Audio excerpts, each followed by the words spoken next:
بسم الله الرحمن الرحيم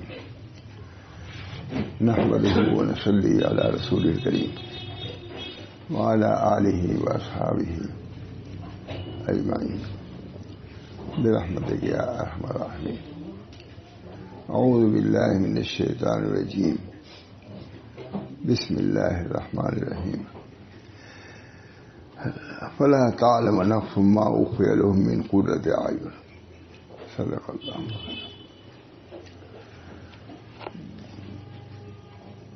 لکھا ہے انہوں نے اخیر میں جزاؤں کو لکھا ہے.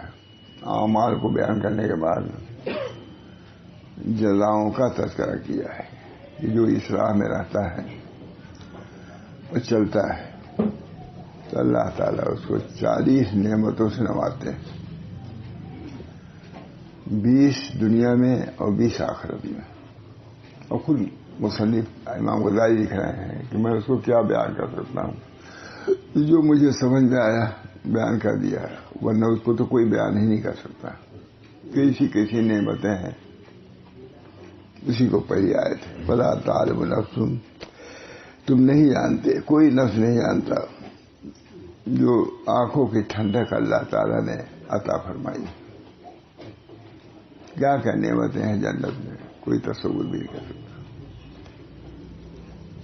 اسی جنت کی نعمتوں کے لیے سر دھڑ کی بازی لگا دیا ہمارے مشائخ نے، علماء نے. آج خرافات میں، لغویات میں پڑے ہوئے ہیں. اگر وہاں کا تصور ہو جائے تو فضولیات سے آدمی کو نجات مل جائے.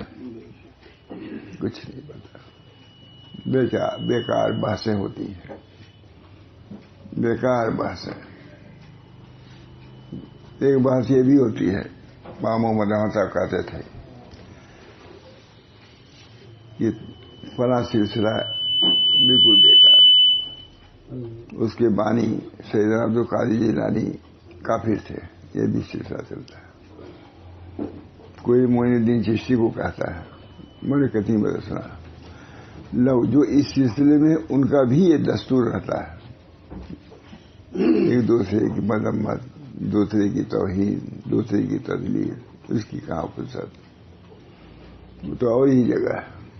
اس کے لیے تو آپ کو اپنے کو سپورٹ کرنا ہوگا. اللہ تعالی ہم سب کو اس کی توفیق دے.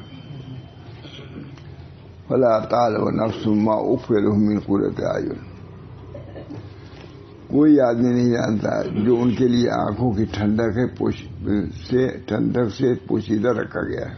کوئی نہیں جانتا کیا کیا وہاں ملے گا، کوئی تصور نہیں کرے. لا اذن سمعت، خود لکھا ہے خلق فیہا ما لا عین رأت ولا اذن سمعت ولا خطر علی قلب بشر.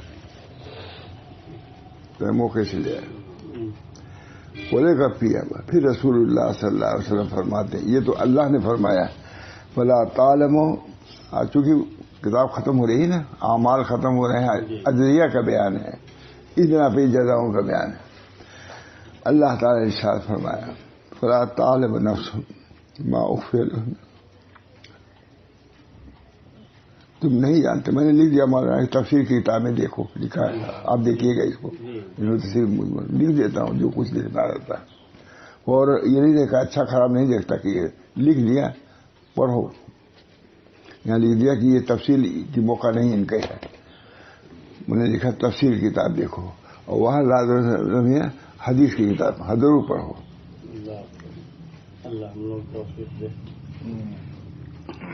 بالکل. کوئی آدمی نہیں جانتا جو ان کے لیے آنکھوں کی ٹھنڈک پوشیدہ رکھی ہے اللہ نے. کیا کیا ملے گا کوئی. اسی کو حضور صلی اللہ علیہ وسلم نے فرمایا، اس کی گویا کی تشریح ہے خلق فیہا ما لا عین رأت.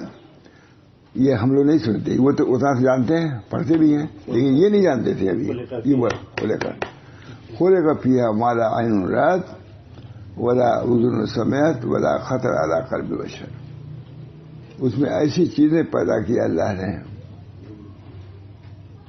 کہ آنکھوں نے دیکھا نہیں ہے، کانوں نے سنا نہیں ہے، اور یہ کان آنکھیں ارا قلب پر اس کا خطرہ بھی نہیں گزرا. یہ ہے جنت اس کے لیے، اللہ تعالیٰ کے لیے. لکھا شاہ ولی اللہ صاحب کا خطبہ ہے. مجھے تعجب ہے ان لوگوں پر جو جنت کے معتقد ہیں اور پھر بھی سو رہے ہیں یہ خطبے میں. دوزخ کا علم ہے اور اب بھی سو رہے ہیں، غافل ہے. یہ سب چیزیں مول صاحب آخرت کی چیزیں ہیں. جب تک یہ چیزیں پیش نظر نہیں رہیں گی، اصلاح ہوگی نہیں. اللہ نے کثرت سے جنت کا اور دوزخ کا ذکر فرمایا ہے. میں نے سنا ہے کئی مرتبہ حضرت مولانا عبد الماجد صاحب دریا بادی نے پوچھا حضرت سے، تھانوی سے، کہ حضرت جنت اور دوزخ کا ذکر تو بہت قرآن میں ہے، مولوی لوگ تو نہیں بیان کرتے. کہا ہاں بھائی بات تو ایسی ہی ہے. حضرت مولانا علی میاں تشریف لائے تھے، اسلام مسلمین کے جلسے میں جا رہے تھے. وہ سینکڑوں سال سے جلسہ اب بند ہو گیا. اور کہا مولانا نے علی میاں سے کہ آپ جنت اور دوزخ متعلق جا کے ذکر کیجیے، بیان کیجیے. کہا حضرت میرے پاس مواد ہی نہیں اس کا ہے، سامنے کی بات ہے. مولانا علی میاں نے کہا کہ میں حضرت اس کا تو مواد نہیں ہے میرے پاس، مجھے تقریر کرنے جا رہا ہوں. فوراً اٹھے حضرت، الماری کھولا اور تمام جنت کی نعمتوں نے کہ یہ ہے جنت کی، یہ آیات یہ ہے، اسے بیان کیا حضرت نے. بڑے تھے، عمر میں بڑے تھے، اس کا حق بھی رکھتے تھے. مہاراج میں سے کہنا آسان تھا کہ آپ جا کر کے اس پر بیان کیجیے. اور انہوں نے بھی کہہ دیا کہ حضرت اس کا تو مواد ہی نہیں ہے میرے پاس. کہا میں لیتا ہوں. اٹھائے الماری سے نکالا، کھول کے اسی کتابیں رکھی، یہ آیتیں سنا دی، اسی بیان کیا. خلق فیہا ما لا عین رأت ولا اذن سمعت ولا خطر علی قلب بشر. اس میں وہ چیزیں پیدا کی گئی ہیں جو نہ کسی آنکھ نے دیکھی اور نہ کسی کان نے سنی اور نہ کسی انسان کے دل پر اس کا خطرہ گزرا. جزاؤں کو پیش نظر رکھنا اعمال میں مستعدی پیدا کرتا ہے. اسی وجہ سے شیخ عبدالحق دہلوی نے وزیر اعظم جو شاہجہاں کا تھا اس کو لکھا، اخلاص سے عمل کا خیال رکھو اور ظاہر و باقی میں یکسانیت پیدا کرو. وزیر اعظم کو لکھ رہا ہے تو چوکیدار کو بھی نہیں لکھ سکتا آدمی. شیخ فرید ہے نا، شیخ فرید زبردست وزیر اعظم ظاہر و باطن میں یکسانیت پیدا کرو، اخلاص سے عمل کا خیال رکھو اور جزاؤں کو پیش نظر رکھو. کیا جزا ملے گی؟ جو کر رہے ہو نیک عمل کرو گی جزا ملے گی. بہت زیادہ فراخ دل شخص ہے وزیر، اس کی خود مستقل سوالیں ہیں شاید. شیخ فرید اس میں وہ چیزیں پیدا کی گئی ہیں جو نہ کسی آنکھوں نے دیکھی اور نہ کسی کان نے سنی اور نہ کسی انسان کے دل پر اس کا گزر ہوا. مفسرین اس قول کے متعلق فرماتے ہیں نفذ البحر قبل ان تنفذ کلمات ربی. اتنا ہے کہ وہ ختم ہی نہیں ہو سکتی، کہ اس سے پہلے سمندر ختم ہو جائے لیکن میرے رب کے کلمات ختم نہیں ہو سکتے. سمندر یہ وہ کلمات ہیں جن کو اللہ تعالیٰ اہل جنت کے لیے جنت میں لطف اور مہربانی سے کہے گا. اللہ ایسی نعمتیں ہم نے رکھی اس میں. یہ وہ کلمات ہیں جن کو اللہ رب العزت نے اہل جنت کے لیے جنت میں لطف اور مہربانی سے کہے گا. اور جس کی یہ کیفیت ہو تو ہم اس کے ہزار ہزار حصے کو بھی کیوں کر پہنچ سکتے ہیں. جو اللہ بیان کرنے سے کہہ رہا ہے کہ ایسی ہیں تو ہم کیا سمجھ سکتے ہیں. جن کی یہ کیفیت ہو جنت کی تو ہم اس کے ہزار در ہزار حصے کو بھی کیوں کر پہنچ سکتے ہیں کہ ہم انسان ہیں. جب رب یہ کہہ رہا ہے ہم نے ایسی چیزیں رکھی ہیں جو ایسا نہیں کر سکتے. یا اس کے علم کو مخلوق کیوں کر گھیر سکتی ہے؟ ہرگز نہیں، بلکہ ہمتیں جواب دی جاتی ہیں، کچھ نہیں سمجھ سکتے. وہاں کی جزاؤں کو جنت کو ہم بیان نہیں کر سکتے. کیا کہ نعمتیں ہم بیان نہیں کر سکتے.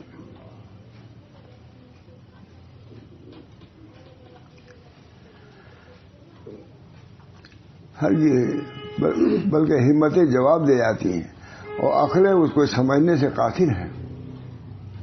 اور حق یہ ہے کہ اسی طرح ہونا چاہیے. یہ کوئی مبالغہ نہیں ہے. دے کر بے شک اللہ کی نعمتیں ایسی ہیں جس کا تصور بھی نہیں کر سکتے اور بیان نہیں کر سکتا. اور بے شک کہتے ہیں اور عقلیں اس کو سمجھنے سے قاصر ہیں. اور حق یہ ہے کہ اسی طرح ہونا چاہیے اور وہ غالب جاننے والے کی اس کے فضل عظیم کے تقاضے کے مطابق اور اس کے قدیم سخاوت کے معافی ایک آتا ہے جنت.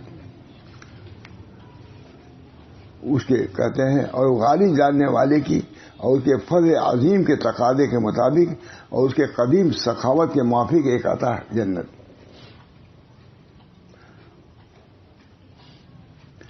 خبردار امام غزالی لکھ رہے ہیں بولتا کتاب کو اپنی ختم کر رہے ہیں تصنیف. خبردار اس مطلوب عظیم کے لیے عمل کرنے والوں کو عمل کرنا چاہیے. اتنی بڑی چیز ہے تو عمل کرنا ہے. خبردار سو رہے ہیں لڑ رہے ہیں جھگڑ رہے ہیں کا موقع ہے لڑنے جھگڑنے کا بعض مباحثہ کا. خبردار اس مطلوب عظیم کے لیے عمل کرنے والوں کو عمل کرنا چاہیے اور کوشش کرنے والوں کو اپنی کوشش خرچ کرنا چاہیے. اتنی بڑی نعمت ہے تو اس کے لیے کچھ کرو. اللہ ہم سب کو توفیق.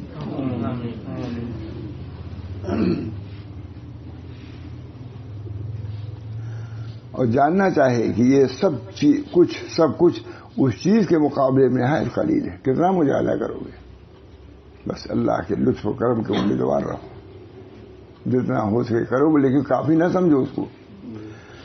خود نبی اکرم صلی اللہ علیہ وسلم نے ارشاد فرمایا کہ میں بھی اپنے عمل سے جنت میں نہیں آؤں گا, اللہ کی رحمت سے جاؤں گا. عام بات فرمائی کہ کوئی شخص اپنے عمل سے جنت میں نہیں جائے گا. صحابہ نے عرض کیا یا رسول اللہ آپ بھی؟ فرمایا میں بھی. اللہ کی رحمت ہی ہوگی تو میں جنت. نبی کہہ رہا ہے, برگزیدہ نبی سید المرسلین والمرسلین, وہ کہہ رہا ہے آپ بھی اللہ کی رحمت ہی. کوئی عمل سے نہیں جائے گا. نبی صلی اللہ علیہ وسلم. اللہ تعالیٰ ہر جگہ فرما رہے ہیں کہ عمل کرو, عمل سے جنت میں چلے جاؤ گے, ہے نا. پورا قرآن بھرا ہوا ہے یہ عمل کرو جنت. الا الذین آمنوا وعملوا الصالحات فلہم اجر غیر ممنون. عمل ہی پر تو سب ہے. اللہ تو یہ کہہ رہا ہے کہ عمل سے, چھوٹے عمل کی بھی ہم قدر کریں گے, اس سے جنت میں بھیج دیں گے. نبی کہہ رہا ہے ہمارا عمل بھی کافی نہیں ہے جنت میں داخل ہونے کے لیے بغیر اللہ کی رحمت. یہ الگ الگ مضمون ہے لیکن ہم نے تصدیق دیا کہ نہیں. ہزاروں دسیوں ہزار آدمی میں اس وقت وہ بھی موجود تھے. دیولا کے مولانا ابراہیم صاحب اس وقت تھے. صاحب آپ بہت بڑا مجمع یہ میں نے بیان کیا کہا, لیکن میں تصدیق ہی دیتا ہوں کہ اللہ کے کلام میں, رسول کلام میں تفریق بہت ہے بھائی. خدا کہہ رہا ہے تم عمل سے جنت میں جاؤ گے, نبی کہہ رہا ہے کوئی عمل سے جنت میں نہیں جائے گا. فرق ہوا کہ نہیں؟ میں نے تصدیق, اللہ کا شکر ہے. دے اللہ 10,000 میں نے کہا کہ اللہ شان ربوبیت سے کہہ رہا ہے کہ اے میرے بندو تم سبحان اللہ کہو گے اسی کے ذریعے جنت میں بھیج دوں گا میں. اور نبی کہہ رہا ہے کہ اگر پہاڑوں پر ہم عمل کریں تب بھی ہمارا عمل اسرائی رہی کہ جنت میں پہنچائے سوائے اللہ کی رحمت کے. اللہ شان ربوبیت سے بول رہا ہے اور نبی شان عبدیت سے بول رہا ہے, دونوں میں ترتیب. پھر اس کے بعد مولانا نے مصاحبہ بھی کسی سے نہیں کیا. مولانا ابراہیم صاحب ہے بس اب اس کے بعد ختم. اتنی بڑی بات سن لیا ختم کہ بس مولانا نے مصاحبہ کرا. خدا اللہ تعالیٰ شان ربوبیت میرے بندے, کوئی مریض ہے کوئی بوفیس ہے اسی میں مجھ کو یاد کر رہا ہے. میں اس لائق ہوں تو میں تو محتاج نہیں ہوں, اس کو بھر دوں اپنی نعمتوں سے تو میرے لیے کیا مشکل ہے. جب یہ اتنی عاجزی میں مجھ کو یاد کر رہا ہے, بیماری میں یاد کر رہا ہے, مفلسی بھی یاد کر رہا ہے, تو میں میرا حق زیادہ ہے کہ اور بندہ یہ کہتا ہے کہ اللہ آپ کی اتنی بڑی شان, میں آپ کے مطابق کیا عمل کر سکتا ہوں. یہ ٹوٹے پھوٹے عمل ہیں, قبول کر لیتے سب کچھ ہے, تو میرے بندے میں تیار ہوں. بہرحال خبردار اس مطلوب عظیم کے لیے عمل کرنے والوں کو عمل کرنا چاہیے اور کوشش کرنے والوں کو اپنی کوشش خرچ کرنا چاہیے. کرو کچھ اور جاننا چاہیے کہ یہ سب کچھ اس چیز کے مقابلے میں نہایت قلیل ہے جس کے وہ محتاج ہے. کچھ نہیں ہے. پہاڑوں عمل کرو تب بھی کچھ نہیں. نبی کی شان یہ تھی, یہ جو کہہ رہے ہیں. اور جاننا چاہے کہ یہ سب کچھ اس چیز کے مقابلے میں نہایت قلیل ہے جس کے وہ محتاج ہیں اور جس کا وہ اس سے سوال کرتے ہیں اور جس کو مانگنے کے لیے وہ دست سوال دراز کرتے ہیں. معلوم ہونا چاہیے کہ بندے کے لیے 4 چیزیں نہایت ضروری ہیں. بندے کی علم, کچھ علم حاصل کرو, اللہ کا علم, اللہ کو جانو, یہی با علم ہے, سب سے با علم. کلمہ طیبہ لا الہ الا اللہ کا علم حاصل کرو. تمام علوم اسی کے اندر دائر ہیں. جب تم نے سمجھ لیا کوئی معبود ہی سوا اللہ کے, یہ اتنا بڑا علم ہے کہ اسی علم کے برابر کوئی علم نہیں ہے. تمام علوم اسی علم کی طرف راجع ہیں. لا الہ الا اللہ, اس کو جانو. فعلم, نبی کو حکم رہا, جانیے کہ کوئی معبود نہیں سوا اللہ کے. جس نے جان لیا اس دنیا میں کہ ہمارا کوئی معبود ہے, کامیاب. اتنی غفلت ہوتی ہے کہ یہ بھی نہیں جانتا آدمی کہ ہم کس نے پیدا کیا, کون دے رہا ہے. علم, عمل, اخلاص اور خوف پہلی کے ساتھ وہ راستے کو معلوم کرے گا. جب علم ہوگا تبھی تو راستے کو معلوم کرے گا, ورنہ ایک اندھا ہے.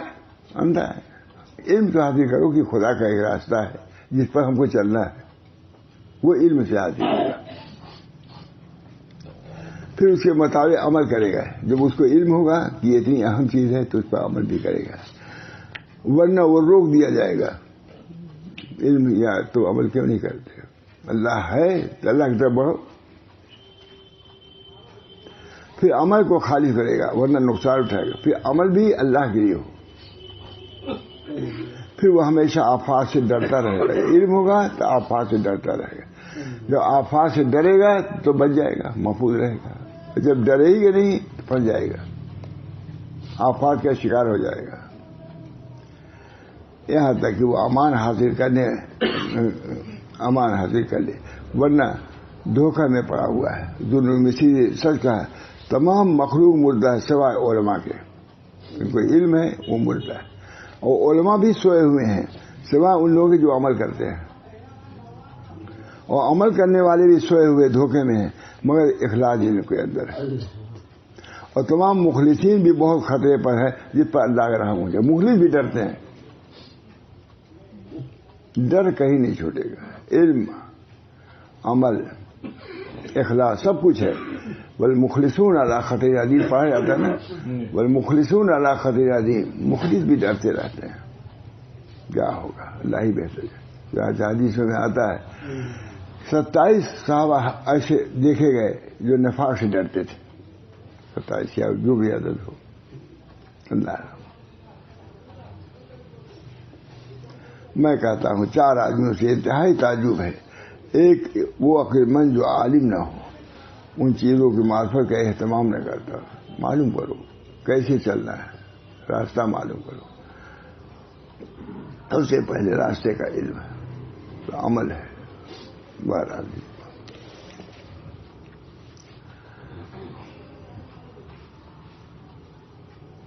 میں کہتا ہوں 4 عمل سے انتہائی تعجب. ایک وہ عقل مند جو عالم نہ ہو, جو اس کو معرفت کا اہتمام نہ کرتا ہو, جو آئندہ پیش آنے والے وقت معلوم کرو. چل رہے جس راستے میں تو کیا کیا آفات آ سکتی ہیں, اس کا علم تو رکھو. کیا وہ ان چیزوں کو معلوم نہیں کرتا جن کو موت کے بعد دیکھنے والا ہے؟ اس کو دلائل, عبرتوں, آیتوں کے سننے اور خیالات سے دل کو بے قراری اور نفس کے تصورات سے معلوم کرنا چاہیے. اللہ تعالیٰ فرماتے ہیں اولم ينظروا فی ملکوت السماوات والارض وما خلق اللہ من شیء. کیا وہ زمینوں آسمانوں کے بادشاہی اور جو چیزیں اللہ تعالیٰ نے پیدا کی ہیں اس میں غور نہیں کرتا؟ سوچو سب چیزیں کس نے پیدا کیا. اللہ تعالیٰ فرمایا اللہ یظن, یہ سوچو کیا وہ لوگ خیال نہیں کرتے کہ وہ بڑے دن کے لیے اٹھائے جائیں گے؟ تصور کرو کہ ہمیشہ نہیں رہنا یہاں, بس اتنا تو سوچو. کسی مطلب آیتیں کتنے لے آتے ہیں یہ حضرات, لکھتے جاتے ہیں, آیتیں سامنے آتے ہیں. سب جسمان تک سب دیکھی بھائی چیز ہے. امام غزالی معمولی تھا. انبیاء اگر پیدا ہو تو یہ بھی نبیوں کا درجہ رکھتے امام غزالی کا. الا یظن اولئک انہم مبعوثون، کیا وہ لوگ نہیں گمان، کیا وہ لوگ خیال نہیں کرتے کہ وہ بڑے دن کے لیے اٹھائے جائیں گے؟ دوسرے اس عالم سے جو اپنے علم کے مطابق عمل نہیں کرتا. بہت لکھا ہے.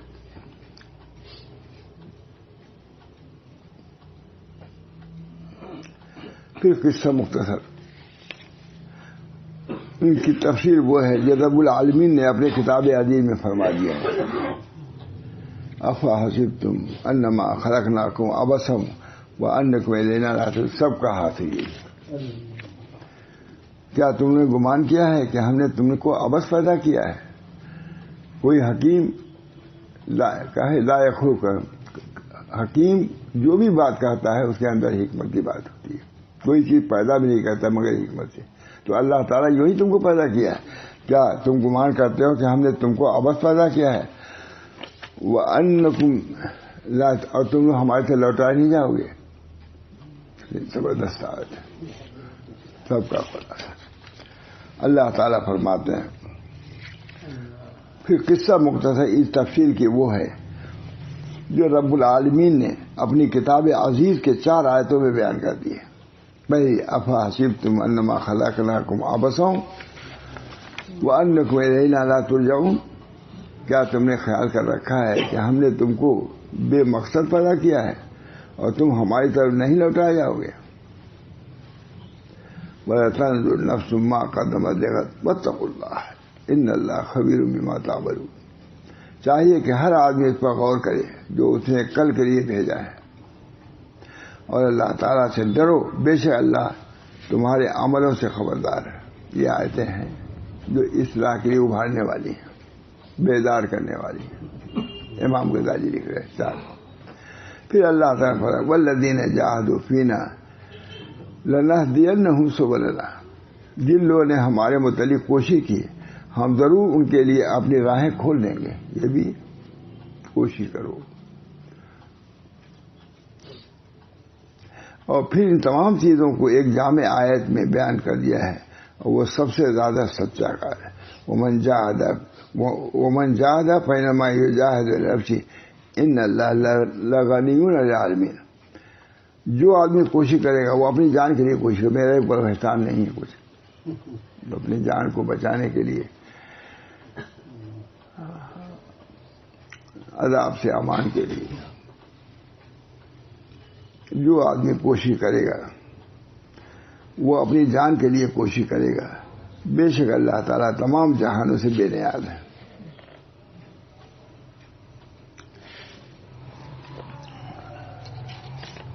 تھوڑا سا پڑھ لیتا، اب دعا کر رہے ہیں، اس کے بعد ختم کر دیا کتاب. وَنَحْنُ نَسْتَغْفِرُ اللَّهَ. بہت بول صاحب بس. وَنَحْنُ نَسْتَغْفِرُ اللَّهَ تَعَالَى مِنْ كُلِّ مَا زَلَّ بِهِ الْقَلَمُ وَطَغَى بِهِ الْقَلَمُ وَنَسْتَغْفِرُهُ مِنْ كُلِّ مَا قَبِلَ الَّتِي لَا تُوَافِقُ أَعْمَالَنَا. پہلی جملہ سنیے کہ رحمدہ نحن نستغفر اللہ من کل ما زل به القدم، ہم ان تمام چیزوں سے پناہ مانگتے ہیں جس میں قدم پھسل چکے ہیں. وہ طغى به القلم، اور قلم نے تجاوز کیا، قدم بھی پھسل گیا اور قلم بھی ٹوٹ گیا. ان سب سے ہم پناہ مانگتے ہیں. یہ قدم سے اگر ہماری لگی اس کو بھی ماں، اور قلم سے بھی، یہ نہیں جو چاہو لکھ لیا بس ٹھیک ہو گیا. قلم محفوظ نہیں بولتا. ہمارے حضرت کہتے تھے قلم محفوظ نہیں. جہاں ذرا سا چیز ہوئی فوراً قلم چلتا ہے ان لوگوں کا. ان لوگوں سے ہو جائیے. آج میں دیکھ رہا ہوں قدم سے زیادہ قلم چل رہی ہے. امام غزالی لکھ رہے ہیں وَنَحْنُ نَسْتَغْفِرُ اللَّهَ مِنْ كُلِّ مَا ذَلَّ بِهِ الْقَدَمُ وَطَغَى بِهِ الْقَلَمُ. میں کہتا ہوں عربی پڑھے تو کچھ نہ کچھ سب لوگ سمجھ لیتے ہیں. انگریزی کچھ نہیں سمجھے گا آدمی. پڑھ لے انگریزی ہم کچھ نہیں سمجھیں. اور عربی ایسی چیز ہے کہ ظاہر کچھ سمجھ. قلم سمجھ گیا کہ نہیں؟ اب قدم سمجھ گیا کہ نہیں؟ اور انگریزی میں ہوگا سمجھے گا کوئی؟ قلم انگریزی میں کیا کہتے ہیں سمجھے گی نہیں کوئی نہیں. ارے جو انگریزی پڑھے پھر بھی یہ تو لیکن ہم لوگ نہیں سمجھ سکے. یہاں قلم قلم جو کچھ بھی پوچھے سب قلم ہی سمجھ جائے گا، قدم ہی سمجھ جائے گا. یہ ہے عربی، خدا کا کلام، رسول کا کلام، قرآن کا کلام، جنت کا کلام. اس کا میں عموم ہے، قدر کرو اس کی. عربی میں عرب میں رہتے تبھی عربی سے بالوں کی دوری رہتی ہے. میں کہا اچھا حال نہیں کہہ دیا میں نے، اچھا حال تمہارا نہیں کری. ونحن نستغفر اللہ تعالیٰ من کل ما ضل میں پھسل گیا میرے قدم، وہ طغى به القلم، اور طغیان کیا، سرکشی کیا قلم نے. ونستغفره من کل اقاویل التي لا، ہم استغفار کرتے ہیں ہر اس قول سے جس کے متعلق ہمارا عمل نہیں ہے. ونستغفره من کل اقاویل التي لا توافق، اخیر کتاب ہے دعا بھی، میں نے بھی ٹھیک سے دیکھا نہیں تھا، ابھی دیکھا ہوا. ونستغفره من كل اقاويلنا التي لا توافق اعمالنا، ونستغفر الله تعالى من كل ما ادعيناه واظهرناه من العلم يدين الله ما تقصير فيه. ونستغفر کہتے ہیں اور ہم استغفار کرتے ہیں ہر اس چیز کو جو دیا ہم نے اور ظاہر کیا ہے علم سے، لیکن اس پر عمل نہیں حاصل کریے. ونستغفر من كل خطأ دعتنا الى التصنع والتزين في كل، اور ہم ہر اس خطرے سے پناہ مانگتے ہیں جسے بددینی کی طرف بلایا ہم کو. وَإِيَّاكُمْ فرماتے ہیں وَنَسْأَلُهُ أَن يَجْعَلَنَا وَإِيَّاكُمْ يَا مَعْشَرَ الْإِخْوَانِ بِمَا عَلَّمْنَاهُ عَامِلِينَ وَلِوَجْهِهِ مُرِيدِينَ. ہم سوال کرتے ہیں اور ہم سوال کرتے ہیں کہ اللہ ہم کو کر دے، ہم کو بھی اور تم کو بھی، اے بھائیو. دیکھیے اس کا ترجمہ بہت عمدہ کیا ہے. بہرحال اور ہم اللہ تعالیٰ سے اپنے قلم کی لغزش اور اپنے قلم کے ہر بے راہ روی سے معافی مانگتے ہیں اور ان تمام اقوال سے بخشش چاہتے ہیں جو ہمارے اعمال کے موافق نہ ہوں. بات ہے عمل نہیں، اس سے بھی ہم معافی مانگتے ہیں. اور ہر اس چیز سے بخشش چاہتے ہیں جس کا ہم نے دعویٰ کیا اور اس کو دین الہی کے علم کے حیثیت سے ظاہر کیا، حالانکہ ان میں بہت سی کوتاہیاں ہم نے کی. یہ ظاہر تو کیا لیکن خود عمل نہیں کیا اس پر، اس سے بھی ہم پناہ مانگتے ہیں. امام غزالی کی دعا ہے مجھے. اور ہم اس خیال سے بخشش مانگتے ہیں جس نے ہم کو تصنع پر آمادہ کیا، بات کہا لیکن تصنع سے خلوص سے نہیں کیا، اس کی بھی معافی مانگتے ہیں. اور جس کا ہم نے اپنی کتاب میں اندراج کیا، یا ہر اس کلام سے جس کا ہم نے نظم کیا، یا ہر اس علم سے جس کا ہم نے فائدہ اٹھایا، اور ہم اس سے سوال کرتے ہیں کہ وہ ہمیں اور اے بھائیوں کی جماعت تمہیں بھی، اور ہم اس سے سوال کرتے ہیں وہ ہمیں اور اے بھائیوں کی جماعت تمہیں بھی ہمارے علم کے مطابق عمل کرنے کی توفیق بخشے اور ہم خالص اس کی رضامندی چاہیں. تو سوال کرتے ہیں کہ وہ اس علم کو ہم پر وبال نہ بنائے. علم ہے اور اس نیکیوں کے ترازو میں رکھے جبکہ ہمارے اعمال ہماری طرف واپس کر دیے جائیں گے. ہمارے عمل کو ترازو میں ہمارے رکھ دیں، نہیں لائق ہے تب بھی رکھ دیجیے تاکہ بھاری ہو جائے، وزن ہو جائے. یقیناً بڑا سخی و کریم ہے، بہت عمدہ. قال الشیخ رضی اللہ عنہ فہذا ما اردنا ان نذکر فی شرح کیفیت سلوک طریق الاخرہ. شیخ فرما رہے ہیں کہ یہ وہ ہے جس کا ہم ارادہ کیا تھا، کہ ہم اس کو ذکر کریں گے سلوک طریق آخرت کے سلوک کے بارے میں، وہ لکھ دیا ہم نے. قال الشیخ رضی اللہ عنہ هذا ما اردنا ان نذکره فی شرح کیفیت سلوک طریق الاخرہ وقد وفینا بالمقصود والحمد للہ الذی بنعمتہ تتم الصالحات وبفضلہ تنزل البرکات وصلی اللہ تعالی علی خیر مولود داع الی افضل معبود محمد النبی وعلی آلہ وتسلیما کثیرا طیبا مبارکا کافیا من کل حال علی کل حال. ترجمہ شیخ رضی اللہ تعالیٰ فرمائے یہی وہ ہے جس کا ہم نے ارادہ کیا تھا، لکھ دیا پوری کتاب. شیخ فرمایا یہی وہ کتاب ہے، یہی وہ ہے جس کا ہم نے ارادہ کیا تھا کہ آخرت کے طریق کے سلوک کی کیفیت کی شرح ہم ذکر کریں گے. ہم نے بیان کر دیا پورے اس میں، کون پڑھتا ہے جانتے بھی نہیں لوگ. یہ تو ہماری کتاب ہے لیکن اپنی علوم منہاج العابدین کے بارے میں کہہ رہے ہیں، پڑھتے ہی نہیں، علم رہے گا تب تو چلو گے. پہلی چیز علم ہے، طریقہ علم. کہاں یہ طریق لے جائے گا؟ شیخ نے فرمایا یہی وہ ہے جس کا ہم نے ارادہ کیا تھا کہ آخرت کے طریق کے سلوک کی کیفیت کی شرح میں ذکر کریں گے، اور ہم نے اپنے مقصود کو پورا کر لیا. اللہ تعالیٰ ہم کو سمجھنے کی توفیق. ہم نے اپنے مقصود کو پورا کر لیا.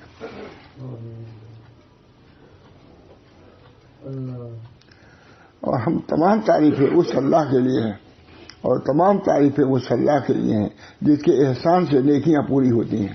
نیکی کر نہیں سکتا سوال، اور جس کے فضل سے برکتیں نازل ہوتی ہیں. یعنی آپ کے فضل ہی سے کتاب تیار ہوئی. اللہ تعالیٰ اپنی بہترین مخلوق پر ہر حال میں رحمتیں نازل فرمائے. اللہ تعالیٰ اپنی بہترین یعنی امت، بہترین امتی ہے اس وجہ سے فرما رہے ہیں. اور اللہ تعالیٰ اپنی بہترین مخلوق پر ہر حال میں رحمتیں نازل فرمائے، جسے افضل معبود کی طرف دعوت دی. افضل معبود خدا. اللہ تعالیٰ اپنی بہترین مخلوق پر ہر حال میں رحمتیں نازل فرمائے، جسے افضل معبود کی طرف دعوت دی، یعنی محمد صلی اللہ علیہ وسلم نبی پر، وہ اس شخص پر نازل، اور ان کے آل پر، اور سلامتی نازل فرمائے بہت زیادہ اور پاکیزہ اور برکت والی. ختم، کتاب ختم ہو گئی.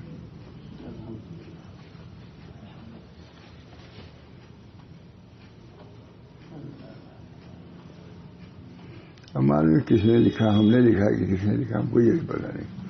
انتباہ بفضل تعالیٰ. اسحاقیر نے، شاید اسحاقیر ہی نے لکھا.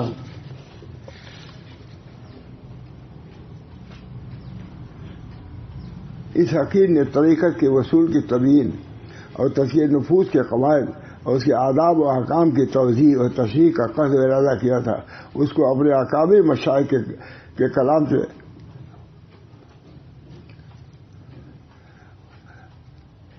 پورا کرنے کے اللہ نے توفیق دی.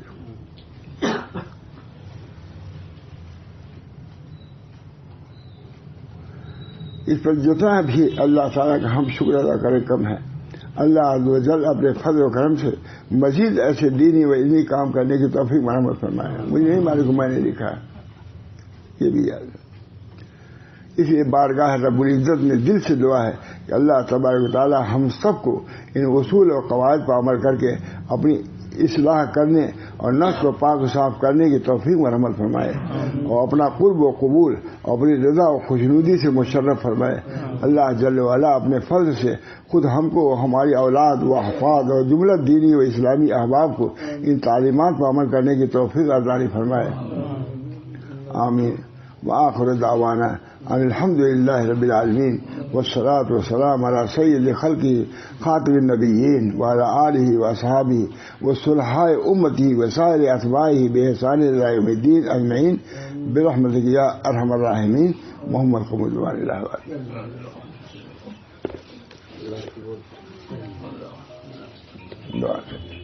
دعا تو ہے. اللہ تعالیٰ ان دعاؤں کو قبول فرمائے.